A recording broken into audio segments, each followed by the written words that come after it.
एक गांव में एक बिना बाल वाली चुड़ैल का साया था। वह चुड़ैल जिस किसी के भी खुले बाल देखती उसके बाल सर से उड़ा देती।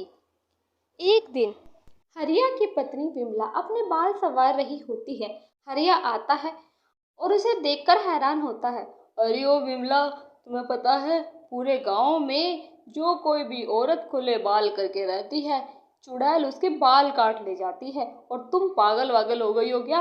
अपने बाल खुले करके यहाँ आराम से बैठी हो। अजी, एक तो मुझे पागल बोलना बंद कीजिए। मेरे इतने लंबे और सुंदर बाल हैं कि सारी औरतें उन्हें देखकर चिढ़ती हैं, तो क्यों ना मैं लोगों को चिढ़ाऊं। और रही बात चुड़ैल की, आने दो उस चुड़ैल की बच्ची को, उसे तो मैं देख लूंगी। बड़ी आई बाल काटने वाली। अरे मैं तो बस तुम्हें समझा रहा था, बाकी तुम्हारी मर्जी। मैं तो चला भाई अपने काम पर। तुम्हें मेरी बात माननी है तो मानो, वरना कोई बात नहीं। इतनी बात बोलकर हरिया अपने काम पर निकल जाता है। विमला सो रही होती है कि चुड़ैल उसके खुले बाल देखकर वहां आ जाती है। ये मुंह औरत अपने बाल खोल के खड़ी है, इसे तो मैं भी मजा चखाती हूँ। इसके सारे बाल उड़ा देती हूँ, इसे भी अपनी तरह गंजा कर देती हूँ। फिर वह चुड़ैल विमला को भी गंजा करके चली जाती है। अगली सुबह विमला पानी भरने के लिए गांव के रास्ते से जाती है, तो उसकी वही सहेली जो उसका मजाक उड़ाती थी उस पर हंसती है। अरे विमला भाभी, हरिया भैया के सामने कुछ ज्यादा ही बोल दिया क्या, जो उन्होंने तुम्हारे बाल ही सर से उड़ा दिए।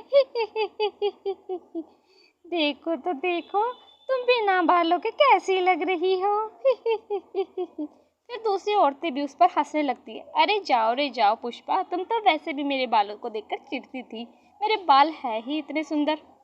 विमला खुद को गंजा देखकर बहुत हैरान होती है। वो सोच में पड़ जाती है, हाय दैया रे दैया, मेरे बाल कहाँ चले गए? वो चुड़ैल मेरे भी बाल लेकर चले गई क्या? अब मैं सबको क्या मुंह दिखाऊंगी?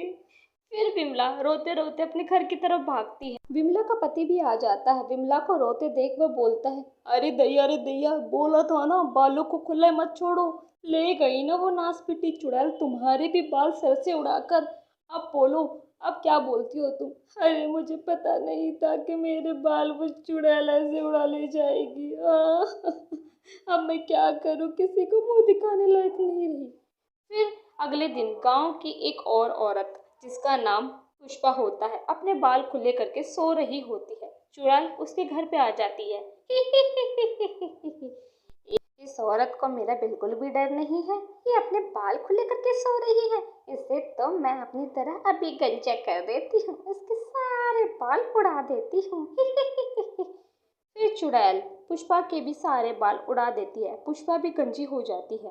पुष्पा की जब आंख खुलती है वो भागे भागे उस चुड़ैल का पीछा करती है, पर चुड़ैल गायब हो जाती है।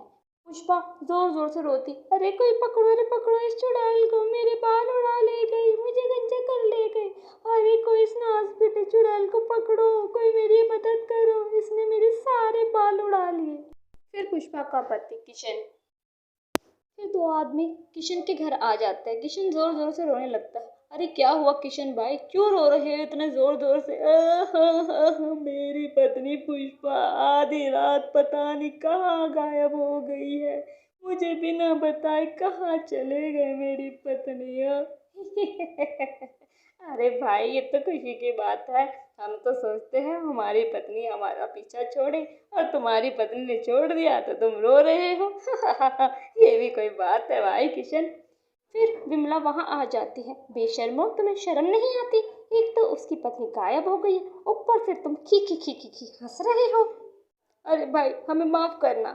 फिर बिना कुछ किए पुष्पा भी वहां आ जाती है और विमला को देखकर बोलती है, अरे विमला बहन, मैंने तुम्हारा मजाक उड़ाया था।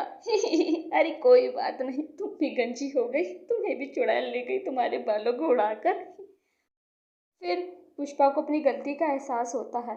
हाँ हाँ, मुझे अपनी गलती का एहसास है, मुझे तुम पे यूँ हंसना नहीं चाहिए था। अब हम दोनों मिलके उस चुड़ैल को अच्छा सबक सिखाएंगे। हमें कुछ ना कुछ उपाय तो निकालना ही पड़ेगा।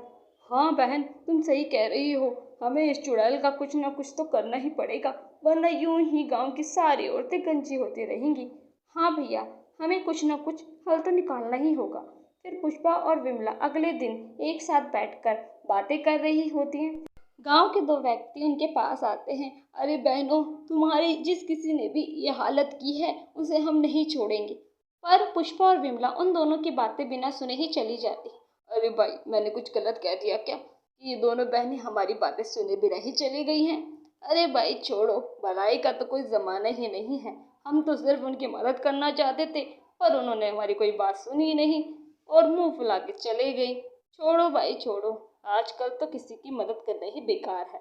फिर रात में पुष्पा और विमला के पति सो रहे होते हैं। फिर दोबारा औरत के चिल्लाने की आवाज आती है। विमला बोलती है, ये देखो, यहाँ गांव की सारी औरतें गंजी हो रही है और ये घोड़े बेच के सो रहे हैं, अभी उठाती हूँ। फिर विमला अपने पति को लात मारती। अरे भाई क्या हो गया? किसने किसने किसने मुझे जगाया नींद से? अरे क्या भूचाल हो गया? अरे अरे विमला, तुमने मुझे लात क्यों मारी? क्या हो गया? अजी, तुम तो घोड़े बेच के सो रहे हो, गांव की सारी औरतें गंजी हो रही है। इस समस्या का कुछ हल नहीं निकालना क्या? चलो चल के देखते हैं।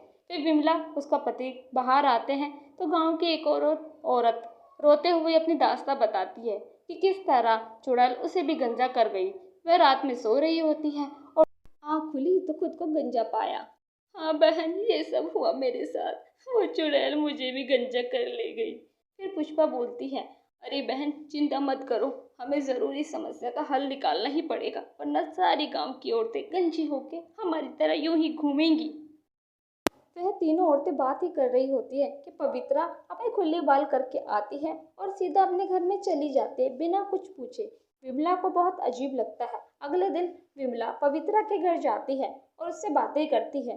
अरे पवित्रा बहन, अपने बाल खुले करके मत रखो। तुम्हें पता है चुड़ैल सबको गंजा कर जा रही है जिनके बाल खुले देख रही है। तुम्हें पता है गांव में इसी चीज की हलचल हो रही है।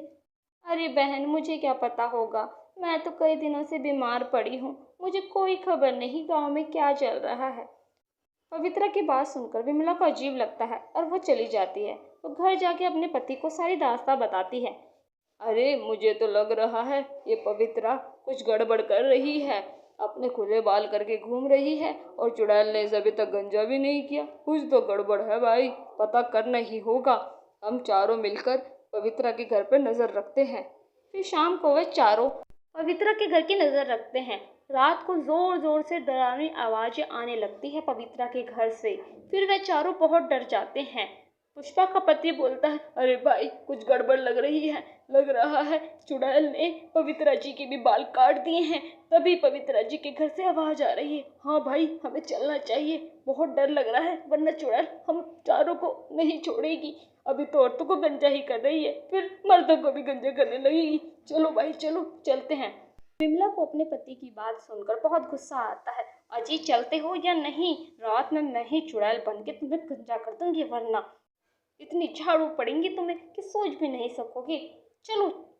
फिर वे चारों पवित्रा के घर में घुस जाते हैं और देखते हैं पवित्रा के घर में चुड़ैल बैठी होती है। चुड़ैल को देखकर वे डरते हैं। चुड़ैल बोलती है, आ गए मेरे शिकार। अब नहीं बचोगे तुम चारों के चारों। अरे तुमने पवित्रा जी के साथ क्या किया? उन्हें क्या कर दिया तुमने? तुम तो औरतों को सिर्फ गंजा करती हो, पवित्रा जी को तुमने मार ही दिया क्या? क्या किया है पवित्रा जी के साथ? हाँ मैंने उसे मार दिया। उसे मेरा राज पता चल गया था कि मैं औरतों को गंजा करके अपने बालों में शक्तियाँ लाती हूँ, इससे मेरी उम्र और लंबी होती है। अरे तो तुम पवित्रा जी नहीं हो? तो कौन हो? हाँ, मैं पवित्रा जी नहीं बल्कि चुड़ैल हूँ। पवित्रा की शक्ल में पूरे गांव में घूम रही थी और शिकार कर रही थी। अब तुम भी मेरे शिकार बनोगे। चुड़ैल बात कर रही होती है कि इसके बालों में आग लगनी शुरू हो जाती है। अरे ये क्या हो गया? किसने जला दिया मेरे बाल? मेरी शक्ति कम हो रही है। किसने किया ये सब? अरे तुमने ही तो कहा था कि तुम्हारे बालों में ही शक्तियां हैं तुम्हारी, इसलिए मैंने तुम्हारे बाल जला दिए। ना रहेंगे बाल और ना रहोगी तुम। क्यों, कैसी रही चुड़ैल जी? फिर चुड़ैल गायब हो जाती है